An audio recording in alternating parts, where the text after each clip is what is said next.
Last time हमने ammonia की preparation करी थी हैबर प्रोसेस से। आज का हमारा टॉपिक है नाइट्रिक एसिड, जिसे हम रिप्रेजेंट करते हैं HNO3 से। तो जो नाइट्रिक एसिड है एक तरह से ऑक्सो एसिड है। ऑक्सो एसिड्स वो एसिड होते हैं जिसमें क्या प्रेजेंट हो, ऑक्सीजन। जैसे HCl है, HCl एसिड तो है लेकिन ये ऑक्सो एसिड नहीं है। ऑक्सो एसिड का मतलब इसमें ऑक्सीजन प्रेजेंट नहीं है, लेकिन HNO3 एसिड है और साथ में एक इसकी स्पेशल कैटेगरी भी है। वो कौन सी है आपकी, ऑक्सो एसिड, क्योंकि इसमें क्या प्रेजेंट है, ऑक्सीजन प्रेजेंट है। तो आज हम नाइट्रिक एसिड के बारे में पढ़ेंगे। तो सबसे पहले हम बात करते हैं इसकी प्रिपरेशन की। तो लैब में इसे हम प्रिपेयर कर सकते हैं बाय हीटिंग पोटेशियम नाइट्रेट और sodium nitrate. Potassium nitrate KNO3 और सोडियम नाइट्रेट आपका NaNO3 और concentrated H2SO4 in a glass retort. ठीक है, ग्लास रिटोर्ट इस तरह का अरेंजमेंट होता है। देखिए ये एक एपरेटस होता है। ठीक है, तो जब हम यहाँ पर हीटिंग करते हैं H2SO4 और पोटेशियम नाइट्रेट की, तो यहाँ से HNO3 यहाँ से निकल कर हम उसे दूसरी जगह या दूसरे कंटेनर में क्या कर सकते हैं, इकट्ठा कर सकते हैं। तो यहाँ पर प्रोसेस देखिए, ये दे रखिए, सिंपल प्रोसेस है बिल्कुल।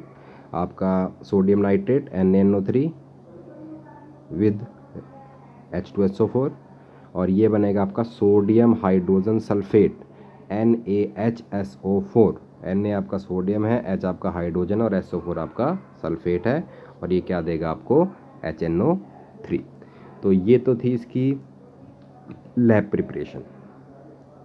लेकिन यदि आप इसको इंडस्ट्रियल लेवल पे बनाना चाहते हो, लार्ज लेवल पर बनाना चाहते हो, तो इसके लिए एक प्रोसेस यूज़ होती है जिसका नाम है ओस्टवाल्ड प्रोसेस।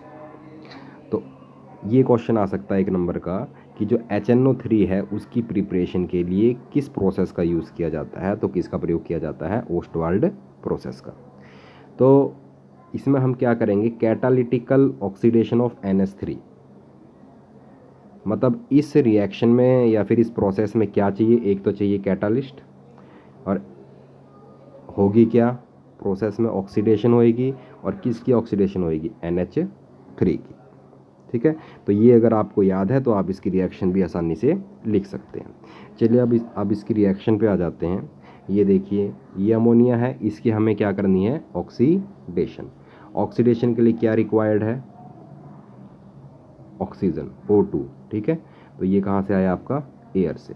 तो हमने किसकी प्रेजेंस में प्रोसेस करनी है, कैटलिस्ट की प्रेजेंस में। ठीक है, आपको पता है कैटलिस्ट क्या होते हैं। अब कैटलिस्ट क्या लेना है आपने, Pt आपका प्लेटिनम है, RH आपका रोडियम है, गॉस कैटलिस्ट मतलब जाली की फॉर्म में लेने हैं आपने। गॉस आपकी एक तरह से जाली होती है। 500 केल्विन आपका टेम्परेचर है और 9 बार है आपका प्रेशर। तो जब हम अमोनिया को ऑक्सीजन के साथ हीट करेंगे तो आपको क्या मिलेगा, NO नाइट्रिक ऑक्साइड और प्लस आपका वाटर। तो अब आप देखिए इसमें क्या हुई है, ऑक्सीडेशन हुई है NH3 की। ठीक है, ऑक्सीडेशन किसे बोलते हैं, रिमूवल ऑफ हाइड्रोजन और एडिशन ऑफ ऑक्सीजन। तो आप इसको देखिए, इसमें NH3 में देखो हाइड्रोजन हट गया और क्या लग गया, ऑक्सीजन लग गया। ठीक है, तो ये हुई आपकी ऑक्सीडेशन किसकी, अमोनिया की। उसके बाद फिर सेकंड स्टेप में क्या होगा कि जो NO जो नाइट्रिक ऑक्साइड जो आपका बना है, ये रिएक्ट करेगा ऑक्सीजन के साथ। ठीक है, क्योंकि कंटेनर में ऑक्सीजन तो प्रेजेंट है ही, तो NO के साथ रिएक्ट करके ये किस में कन्वर्ट हो जाएगा, नाइट्रोजन डाई ऑक्साइड में, NO2 में। तो जो ये NO2 बन रही है, ठीक है, और देखो फर्स्ट स्टेप में क्या बना था आपका, वाटर बना था। तो ये जो नाइट्रोजन डाइऑक्साइड है, ये वाटर में डिसोल्व होने के बाद आपको क्या देती है, HNO3 नाइट्रिक एसिड। ठीक है, और साथ में क्या बनता है आपका, NO, जिसकी फर्दर ऑक्सीडेशन होती है और वो फिर किस में कन्वर्ट हो जाता है, NO2 में। ये सेकंड स्टेप हो जाएगा, फिर वो डिसोल्व हो जाएगी वाटर में और आपका क्या बन जाएगा, नाइट्रिक एसिड बन जाएगा। NO जो बनता है इसको रिसाइकल्ड कर लेते हैं। रिसाइकल्ड का मतलब इसको दोबारा NO2 में कन्वर्ट करके फिर HNO3 में कन्वर्ट कर दिया जाता है। अब जो यहाँ से जो एक्वस HNO3 आपको मिलता है, एक्वस का मतलब वाटर में डिजोल्व। तो यहाँ पर देखिए लास्ट स्टेप में जो आपका बना है HNO3, ये कैसे बना है? जब NO2 किसी में डिजोल्व हुआ वाटर में। तो यहाँ से जो HNO3 मिलता है वो आपको मिलता है 68% बाई मास। 68% का ये मतलब है कि यदि आपके पास 100 ग्राम HNO3 प्रेजेंट है तो इसमें से 68 ग्राम क्या होगा आपका HNO3 और बाकी 32 ग्राम क्या होगा आपका वाटर। ये मतलब है 68% ऑफ HNO3 बाई मास का। और इसकी जो स्पेसिफिक ग्रेविटी है वो है 1.504। स्पेसिफिक ग्रेविटी हम कैसे निकालते हैं? मान लीजिए आपने किसी गैस की स्पेसिफिक ग्रेविटी निकालनी है तो हम क्या करते हैं? डेंसिटी लेते हैं उस गैस की और अपॉन डेंसिटी लेते हैं उस समय किसकी? एयर की। तो किसी भी गैस की डेंसिटी को एयर की डेंसिटी से डिवाइड करने पर क्या आती है? उसकी स्पेसिफिक ग्रेविटी आती है। अब बात आते हैं इसकी स्ट्रक्चर पे। ये इसकी स्ट्रक्चर है, इसको देख लीजिए। ठीक है, in the gaseous state HNO3 exist as a planar molecule. Planar molecule का मतलब जितने भी इस मॉलिक्यूल में ये जो एटम प्रेजेंट हैं ये सभी क्या हैं? एक ही प्लेन में प्रेजेंट हैं with the structure as shown. तो आप यहाँ पर देख सकते हो ऑक्सीजन हाइड्रोजन की जो बॉन्ड लेंथ है वो 96 पिकोमीटर, ऑक्सीजन नाइट्रोजन की जो बॉन्ड लेंथ है 140.6 पिकोमीटर, और जो ये जो बॉन्ड एंगल है ONO वो कितना है आपका 130 डिग्री, और HON ये जो बॉन्ड एंगल है ये कितना है आपका 102 डिग्री। तो ये आपने याद रखना है। अब आप सभी को पता है कि जो HNO3 है वो है एक एसिड। ठीक है, तो जब भी आप इसको वाटर में डिसोल्व करोगे तो जो नाइट्रिक एसिड है वो बिहेव करता है एक एसिड की तरह, और एसिड भी कैसा होगा? Strong acid. ठीक है, और जब ये डिसोल्व होगा वाटर में तो क्या देगा आपको? हाइड्रोनियम आयन H3O पॉजिटिव, ये आपका हाइड्रोनियम आयन, और प्लस आपका नाइट्रेट आयन NO3 नेगेटिव। ठीक है, ये आपका नाइट्रेट आयन है और ये हाइड्रोनियम आयन है। ठीक है, ये बनता कैसा है? H2O और प्लस H पॉजिटिव के कॉम्बिनेशन से। तो जो हाइड्रोनियम आयन या H आयन प्रोड्यूस करेगा वाटर में वो किस तरह बिहेव करेगा? एसिड की तरह बिहेव करेगा। तो अगर ये आ जाए कि एसिड की तरह क्यों बिहेव करता है तो आपने ये रिएक्शन लिख के बतानी है। दूसरी बात कि जो कंसनट्रेटेड HNO3 है वो आपका एक स्ट्रॉन्ग ऑक्सीडाइजिंग एजेंट की तरह एक्ट करता है। ठीक है, ऑक्सीडाइजिंग एजेंट क्या होंगे? जो ऑक्सीडेशन में मदद करें। और ऑक्सीडेशन में कैसे मदद करेंगे? जब वो क्या देंगे, क्या प्रोड्यूस करेंगे? ऑक्सीजन प्रोड्यूस करेंगे।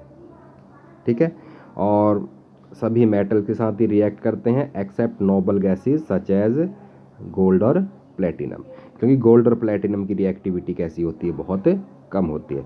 तो अगर ये क्वेश्चन आ जाए कि nitric acid strong oxidizing agent की तरह क्यों काम करता है तो आपने क्या लिखना है? क्योंकि ये क्या प्रोड्यूस करता है? Nascent oxygen. ठीक है, देखिए अगर आपका HNO3 कंसनट्रेटेड है, ठीक है, कंसनट्रेटेड का मतलब मात्रा ज़्यादा है HNO3 की, वाटर की मात्रा कम है, तो जब ये डिसोसिएट होता है ये प्रोड्यूस करता है water plus 2NO2 nitrogen dioxide plus, और यहाँ पर देखो एक ये जो मैंने ऑक्सीजन लिखी है ब्रैकेट में इसको बोलते हैं हम नसेंट ऑक्सीजन। और ये जो नसेंट ऑक्सीजन है ये बहुत ज़्यादा रिएक्टिव होती है। ठीक है, इसके साथ अगर आप किसी भी दूसरे स्पीसीज़ को रखोगे, मान लो X के साथ रख दिया तो ये एकदम क्या करेगा? O के साथ रिएक्ट कर लेगा, या ऑक्सीजन किसके साथ रिएक्ट कर लेगा? X के साथ। तो X में जुड़ जाएगा तो X की क्या हो जाएगी? ऑक्सीडेशन। ठीक है, उसी तरह से यदि आपका डाइल्यूट HNO3 है, ठीक है, HNO3 कैसा है? डाइल्यूट। डाइल्यूट का मतलब उसमें वाटर की मात्रा कैसी है? ज़्यादा है। तो भी ये ऑक्सीडाइजिंग एजेंट की तरह काम कर सकता है। ये भी डिकम्पोज होने के बाद water plus nitric oxide plus और 3 यहाँ प्रोड्यूस होते हैं नसेंट ऑक्सीजन, और ये ही नसेंट ऑक्सीजन किस में मदद करते हैं, ऑक्सीडेशन में। तो अगर ये क्वेश्चन आ जाए कि आपका कंसनट्रेटेड HNO3 और डाइल्यूट HNO3 या फिर सिंपल HNO3 जो नाइट्रिक एसिड है वो क्या बोलते हैं ऑक्सीडाइजिंग एजेंट की तरह कैसे काम करता है, तो आपको ये रिएक्शन वहाँ पर लिखकर बतानी पड़ेगी। इसके बाद आता है कि जो प्रोडक्ट बनता है ऑक्सीडेशन के बाद वो डिपेंड करता है कंसंट्रेशन ऑफ एसिड। ठीक है, आपने एसिड कैसा लिया है, डाइल्यूट लिया है या कंसंट्रेटेड लिया है। ठीक है, उसी तरह से टेम्परेचर और जो मटेरियल जिसकी हमने क्या करनी है, ऑक्सीडेशन करनी है, उसकी नेचर पे भी डिपेंड करता है। तो एसिड्स मेटल के साथ तो रिएक्ट करता ही है, तो यहाँ पर कुछ रिएक्शंस दी हुई हैं, देखिए कॉपर के साथ और जिंक के साथ। तो कॉपर के साथ जब भी रिएक्ट करता है डाइल्यूट, अलग अलग प्रोडक्ट बन रहे हैं, देखो डाइल्यूट में अलग बन रहा है और कंसंट्रेटेड में अलग बन रहा है। तो एक तो बनेगा आपका कॉपर नाइट्रेट CuNO3 की ट्वाइस, ठीक है, प्लस NO है आपका नाइट्रिक ऑक्साइड और प्लस वाटर। जो अभी हमने प्रोसेस लिखी थी थोड़ी देर पहले डाइल्यूट वाली HNO3 की, इस तरह से लिखी थी, देखो HNO3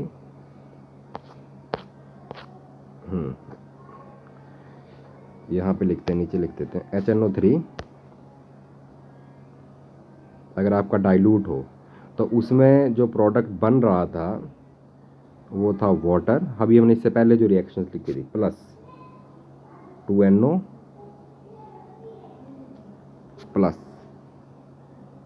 और 3 नसेंट ऑक्सीजन उसमें प्रोड्यूस हो रहे थे। ठीक है, तो आपने ये बात ध्यान रखनी है कि अगर आप यहाँ पर डाइल्यूट HNO3 लेते हो तो प्रोडक्ट में वाटर भी बनेगा और साथ में क्या बनेगा, नाइट्रिक ऑक्साइड NO। डाइल्यूट में हमेशा अपने प्रोडक्ट में NO बनाना है, और यदि आप कंसंट्रेटेड HNO3 लेते हो तो NO की जगह केवल क्या आएगा, NO2 नाइट्रोजन डाई ऑक्साइड। इनके बारे में आपने ध्यान रखना है। ठीक है, चाहे कंसंट्रेटेड हो चाहे डाइल्यूट हो, वाटर तो बनेगा। ठीक है, नाइट्रोजन का ऑक्साइड कौन सा बनेगा, डाइल्यूट में तो आपने हमेशा ही क्या बनाना है, NO नाइट्रिक ऑक्साइड, और कंसंट्रेटेड में क्या बनाना है आपने, NO2 नाइट्रोजन डाई ऑक्साइड।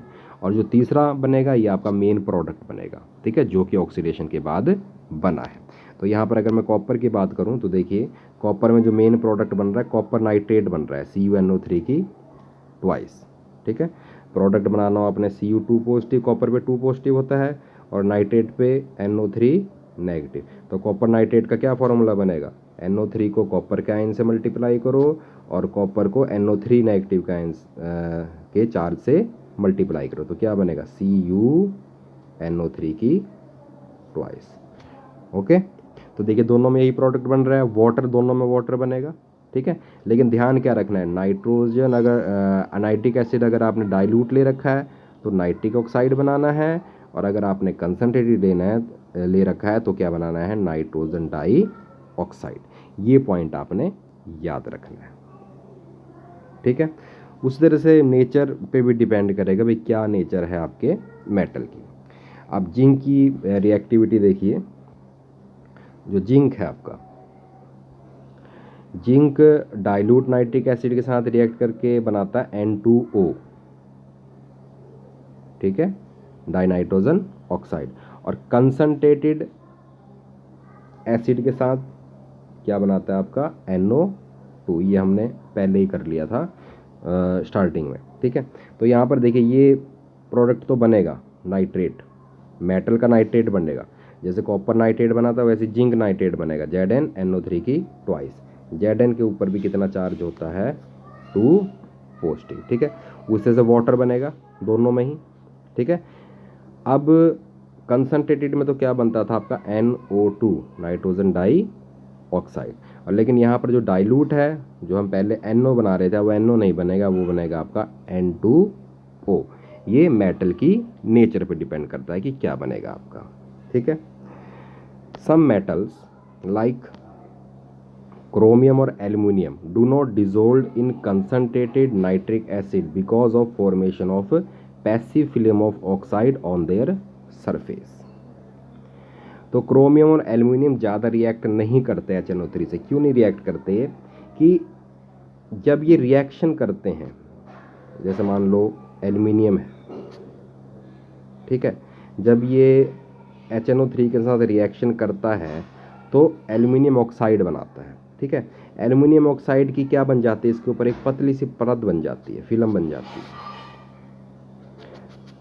ठीक है। ये नीचे वाला मेटल है, जब हमने इसको किस में डाला, HNO3 वाले कंटेनर में डाला, तो थोड़ी बहुत रिएक्टिविटी शुरू में होती है। तो इससे क्या होता है कि ऑक्साइड, एल्यूमिनियम ऑक्साइड की एक लेयर बन जाती है एल्यूमिनियम के ऊपर, जो इसको फर्दर रिएक्शन करने से रोकती है HNO3 से, ठीक है। इसके ऊपर चिपकी रहती है परत, ठीक है। तो इसी कारण जो एल्यूमिनियम है और जो क्रोमियम है वो ज़्यादा रिएक्ट नहीं करते, किसके साथ? HNO3 के साथ। ये कुछ मेटल्स थी। अब आती हैं आपकी नॉन मेटल्स। तो concentrated nitric acid non metal से भी रिएक्ट करती है, जैसे आयोडीन हो गया, कार्बन हो गया, सल्फर हो गया, फॉस्फोरस हो गया, ठीक है। इनको कन्वर्ट कर देती है इनके जो भी प्रोडक्ट, इनका ऑक्सीडाइजिंग प्रोडक्ट जो भी बनेगा आपका। तो अब आप यहाँ पर देखिए, सभी प्रोडक्ट में कॉमन क्या है? नाइट्रोजन डाइऑक्साइड, ठीक है। ये कंसंट्रेटेड HNO3 की बात हो रही है, और हमने स्टार्टिंग में कहा था कि जब कंसंट्रेटेड HNO3 होगा तो क्या बनेगा प्रोडक्ट? NO2, ठीक है। सभी में NO2 बन रहा है, ठीक है। उस तरह सभी में क्या बन रहा है? वाटर भी बन रहा है, वाटर वाटर वाटर वाटर। तो ये तो कॉमन प्रोडक्ट है। अब मेन प्रोडक्ट क्या बनेगा? आयोडीन कन्वर्ट होगा आयोडिक एसिड में, ठीक है। ये आयोडीन है और ये है आयोडिक एसिड। तो आयोडीन में आयोडीन की जो ऑक्सीडेशन स्टेट है वो है 0। और अगर मैं आयोडिक एसिड की बात करूं, HiO3, आपको ऑक्सीडेशन स्टेट निकालनी आती है। ऑक्सीजन की कितनी? -2, ठीक है। हाइड्रोजन की कितनी? +1। तो इसको अगर मैं सॉल्व करूंगा तो देखिए, और एक्स आयोडीन की कितनी मान लेता हूं मैं? x। तो देखिए 1 + x + 3 × -2 = 0। इसको सॉल्व करिए, ये आ जाएगी x की वैल्यू +5। तो आयोडिक एसिड में I की जो ऑक्सीडेशन स्टेट है वो 0 से कौन सी में गई? +5 में। तो जब इंक्रीज इन ऑक्सीडेशन नंबर होता है तो वो कौन सी रिएक्शन होती है आपकी? ऑक्सीडेशन, ठीक है। तो ये ध्यान रखना आपने कि अगर I2 की ऑक्सीडेशन आ जाए एग्जाम में, तो I2 को किस में कन्वर्ट करोगे आप? HiO3, iodic acid. बाकी सब कॉमन है, ठीक है। उस तरह से कार्बन की ऑक्सीडेशन किस में होगी? कार्बन डाइऑक्साइड में। सिंपल एडिशन हो गई ऑक्सीजन की, तो ये क्या होगी? ऑक्सीडेशन। उस तरह से सल्फर की ऑक्सीडेशन किस में होगी आपकी? H2SO4 में, ठीक है। सल्फर की ऑक्सीडेशन स्टेट 0 है, और सल्फ्यूरिक एसिड में कितनी है? +6, जो सल्फर की ऑक्सीडेशन स्टेट है। तो यहाँ भी इंक्रीज इन ऑक्सीडेशन नंबर है, तो यहाँ पर भी क्या हुई है? ऑक्सीडेशन हुई है, ठीक है। उस तरह से फॉस्फोरस की भी ऑक्सीडेशन स्टेट इंक्रीज होगी। H3PO4 में अपने आप निकालिए फास्फोरस की ऑक्सीडेशन स्टेट, वो भी पॉजिटिव ही आएगी। पॉजिटिव आएगी तो वहाँ पर भी क्या हुई है? फॉस्फोरस की ऑक्सीडेशन हुई है। तो यहाँ पर जो हमने डिफरेंट रिएक्टिविटीज़ की हैं, उससे हमें ये बात पता लगी है कि जो HNO3 है वो एक्ट करता है ऑक्सीडाइजिंग एजेंट की तरह, ठीक है। अब हम करेंगे ब्राउन रिंग टेस्ट कि लैब में आप कैसे बताओगे कि आपका जो कंपाउंड है उसमें नाइट्रेट आयन प्रेजेंट है। नाइट्रेट आयन होगा आपका NO3 नेगेटिव। अब इस टेस्ट के लिए हम क्या करेंगे? The test is usually carried out by adding dilute ferrous sulphate. एक तो लेना आपने फेरस सल्फेट। फेरस सल्फेट का फार्मूला है FeSO4, और इसमें कौन से आयन प्रेजेंट हैं? Fe2 पॉजिटिव आयन्स, ठीक है। यहाँ पर Fe2 पॉजिटिव आयन को ही दिखाया गया है। तो हमने फेरस सल्फेट सॉल्यूशन ऐड करना है किसमें, to an aqueous solution containing nitrate ion, ठीक है, जिसमें ऐसा सॉल्यूशन जिसमें कौन से आयन प्रेजेंट हो, नाइट्रेट आयन, और लास्ट में हमने केयरफुली ऐड करना है concentrated sulphuric acid along the side of the test tube. मतलब जो टेस्ट ट्यूब है उसकी जो दीवारें हैं, जैसे ये आपकी टेस्ट ट्यूब है, ठीक है, तो आपने इसकी दीवार के साथ साथ डालना है H2SO4। तो यदि आपके कंपाउंड में नाइट्रेट आयन प्रेजेंट है तो एक ब्राउन रिंग बनेगी, ठीक है, a brown ring is formed at the interface between the solution and sulphuric acid. तो यहाँ पर देखिए ये एक टेस्ट ट्यूब होगी, H2SO4 तो होगा नीचे, ठीक है, क्योंकि ये हैवी होता है H2SO4, और इसके ऊपर होगा आपका सॉल्यूशन, ठीक है, फेरस सल्फेट और प्लस आपका जो कंपाउंड प्रेजेंट है। तो आप देखोगे यहाँ पर इन दोनों के बीच में एक रिंग बन जाएगी, यहाँ पर क्या बन जाएगी, इनके बीच में एक रिंग, ब्राउन रिंग बन जाएगी इनके बीच में। अगर ये ब्राउन रिंग बनती है तो आपके कंपाउंड में क्या प्रेजेंट है, नाइट्रेट, NO3 नेगेटिव। अगर रिंग नहीं बनती है तो नाइट्रेट आयन प्रेजेंट नहीं है, ठीक है। तो सिंपल है, इसमें क्या क्या यूज़ होगा आपका, एक तो फेरस सल्फेट, ठीक है, जिसमें Fe2 पॉजिटिव आयन होंगे, और NO3 नेगेटिव आयन, ये आपके नाइट्रेट आयन है, ठीक है। H पॉजिटिव आपके एसिड से आए हैं, तो पहले आपका ये कंपाउंड बनेगा NO नाइट्रिक ऑक्साइड प्लस, ये फेरस आयन है, Fe2 पॉजिटिव को फेरस आयन बोलते हैं, और Fe3 पॉजिटिव को बोलते हैं फेरिक आयन, ठीक है। तो फेरस आयन किस में कन्वर्ट हो जाता है, फेरिक आयन में, ऑक्सीडेशन हो जाती है, ठीक है। तो उसके बाद एक ब्राउन कलर की एक क्या बनती है, रिंग बनती है, जिसको आप देख सकते, ठीक है। तो ये आपने फॉर्मूला याद रखना है किसकी रिंग बनती है, ठीक है, FeH2O की 5 और NO पूरे के ऊपर 2 पॉजिटिव। तो ये कॉम्प्लेक्स हैं आपके, ठीक है। तो इन कॉम्प्लेक्स के बारे में हम नेक्स्ट चैप्टर में कंप्लीट स्टडी करेंगे, ठीक है। इसके बाद इसके यूज़ आते हैं कि क्या यूज़ हैं नाइट्रिक एसिड के। तो नाइट्रिक एसिड का यूज़ किया जाता है in the manufacturation of ammonium nitrate, ठीक है। अमोनियम नाइट्रेट आपका एक उर्वरक है जो आप खेतों में डालते हो, फर्टिलाइज़र है, ठीक है। और जो दूसरे नाइट्रेट हैं और उनकी फॉर्मेशन के लिए भी HNO3 का प्रयोग किया जाता है। जैसे हमने अभी मेटल के साथ रिएक्शन करवाई थी तो उसमें नाइट्रेट बन रहे थे, ठीक है, जैसे जिंक नाइट्रेट बन रहा था, कॉपर नाइट्रेट बन रहा था। For use in explosives and pyrotechnics, ठीक है। इन नाइट्रेट्स का प्रयोग किया जाता, कहाँ किया जाता है, एक्सप्लोजिव्स में। एक्सप्लोजिव होते हैं जहाँ पर हमें धमाके करने हैं, ठीक है। तो धमाके करने का जो सब्सटेंस है उसको बोलेंगे हम एक्सप्लोजिव्स। और पायरोटेक्निक्स, पायरोटेक्निक्स एक ऐसी टेक्निक है जिसमें हम केमिकल्स का प्रयोग करके लाइट, साउंड, गैस एटसेट्रा ये सब प्रोड्यूस करते हैं, ठीक है, एक टेक्निक है। It is also used in the preparation of nitroglycerine, trinitrotoluene and other organic nitro compounds. और दूसरे नाइट्रो कंपाउंड्स बनाने में भी हम इनका प्रयोग करते हैं। दूसरे जो इसके यूज़ हैं वो है pickling of stainless steel. Pickling का मतलब होता है साफ़ करना, क्लीन करना, ठीक है। स्टेनलेस स्टील को अगर उसके सरफेस पर सरफेस उसका खुरदरा हो, ख़राब हो, तो उसको क्लीन करने के लिए, साफ़ करने के लिए हम नाइट्रिक एसिड का यूज़ करते हैं। उसी तरह से itching of metals, itching of metals का मतलब होता है मेटल का जो सरफेस है उसके ऊपर जो हम कलाकृति करते हैं, कोई डिज़ाइन बनाते हैं, उसको बोलते हैं हम ईचिंग, ठीक है। उसी तरह से इसका यूज़ ऑक्सीडाइजर्स, ऑक्सीडेशन में किया जाता है रॉकेट फ्यूल्स में। जो रॉकेट का ईंधन है उसकी जब ऑक्सीडेशन होती है उसके बाद ही फ्यूल जलता है, ठीक है। तो रॉकेट फ्यूल्स में भी हम इसका यूज़ करते हैं एज ऑक्सीडाइजर। तो ये HNO3 का आपका टॉपिक कंप्लीट हो चुका है, बहुत इंपॉर्टेंट टॉपिक है। तो आप इसके जो सभी क्वेश्चंस हैं वो कॉपी पे नोट कर लें।